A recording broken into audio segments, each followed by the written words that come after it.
Oh iya, kalau untuk waktu bukanya itu biasanya ada dari jam 9, ada juga dari jam 7 kalau memang sudah janjian, dan tutupnya sore, biasanya sore.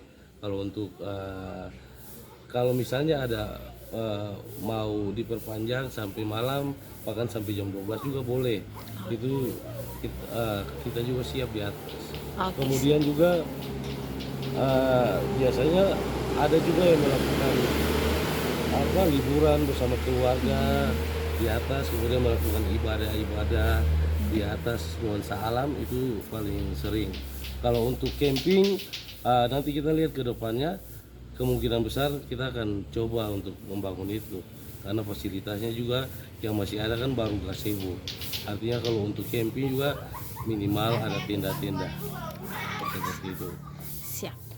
Terima kasih sudah nonton. Jangan lupa like, subscribe, dan share ya.